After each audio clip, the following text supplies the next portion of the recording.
Let's move on to the latest from the United Kingdom as the country took a step towards some form of normalcy as coronavirus restrictions have been eased across the country as of now. Starting with England, people can now meet outside in groups of up to 30 and meet indoors in groups of up to 6 or 2 households. Pubs, bars and restaurants are open for indoor dining.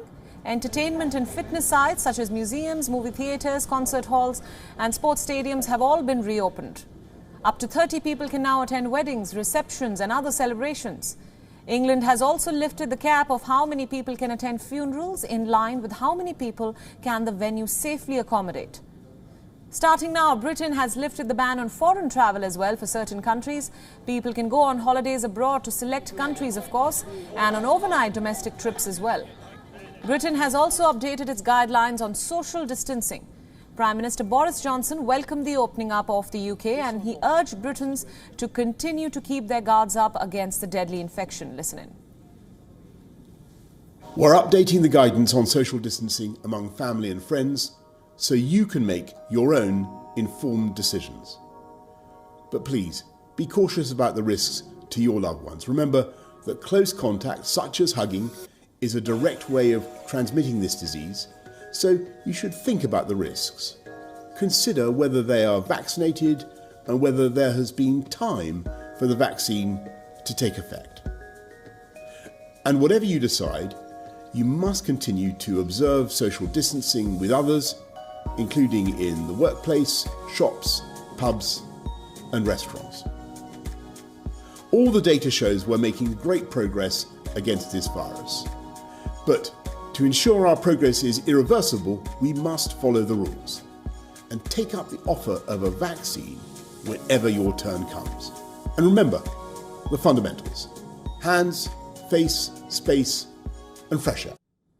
London's newly elected Mayor Sadiq Khan welcomed the opening up of the British capital. He encouraged visitors to go out and about the city and enjoy the life in London.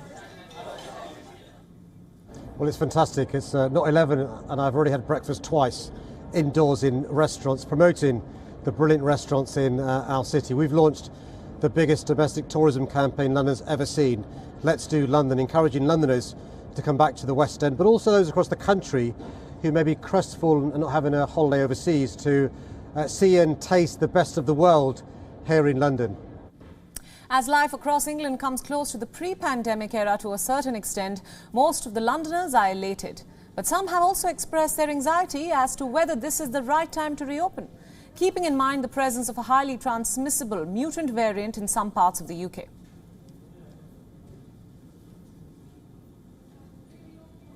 Businesses, especially particularly restaurants and theatres and cinemas and things like that, I think we need to start allowing that to happen. I think, again, it's just got to be wary.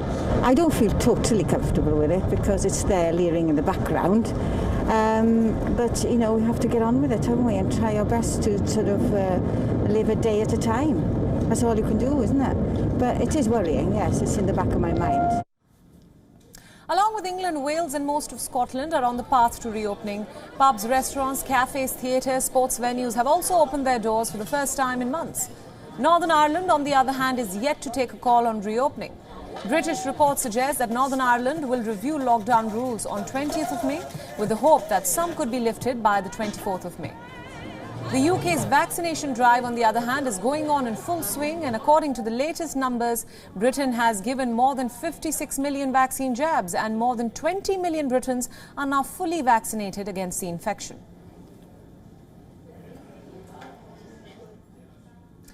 Now, for more updates on the UK reopening, joining me now on this broadcast is reporter Chris Jones from London. Hi, Chris. Thanks so much for joining us on this broadcast on WION World as One. The UK is reopening its borders to a certain extent. There are relaxed guidelines on gatherings and dining, and people can now hug without fear, I believe. Tell us more about the UK's roadmap and how are the people in England reacting? Well, yes, the indoor hospitality has reopened in the UK now. The likes of pubs and restaurants have had people outside drinking and eating for the last 4 weeks or so, but now those conversations can move indoors for the likes of restaurants and pubs, but also for the likes of theatres and museums and football stadiums too. They can all reopen with groups of 6 or 2 households meeting. The comeback of hugging is also comes with this easing of the latest easing of lockdown restrictions. And with that, Prime Minister Boris Johnson has said that people should go about that with caution as the United Kingdom moves along its roadmap to normality. Right. Now, Chris, Prime Minister Boris Johnson has said that to proceed with caution in light of newer variants that are coming to light, of course. Are people in the UK still wary of the virus, or are they celebrating the relaxation of rules with great abandon? There is certainly an air of caution amongst the British public. The variant first discovered in India has been found now in the UK. More than 1,000 cases have been attributed to that variant, which scientists warn could become the most predominant variant, taking over the Kent variant in the coming weeks. The scientists, look, they don't know how transmissible this variant is just yet, and they also don't know how serious the effects are going to be. But the UK's population, over 2/3 of adults have now received a vaccination.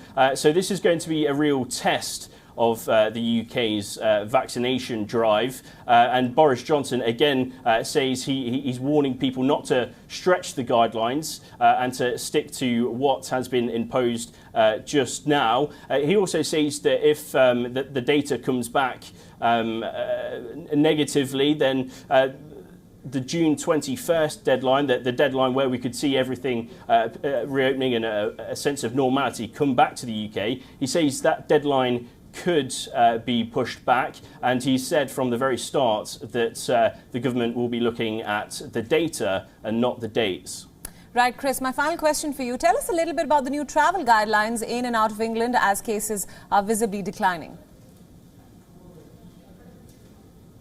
Well, the travel guidelines were announced earlier last week, and a series of a traffic light system was introduced. 12 of those 12 countries are on the green list, meaning that people from the UK can now travel to those countries, places like Gibraltar, Israel and Portugal, and with the most recent easing of lockdown restrictions too, people can now travel to those countries for holidays, and there is also amber and red list where people cannot travel. But for the moment, there are 12 countries on that green list that people from the UK can travel abroad to.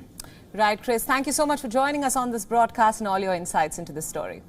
WION World is now available in your country. Download the app now and get all the news updates on the move.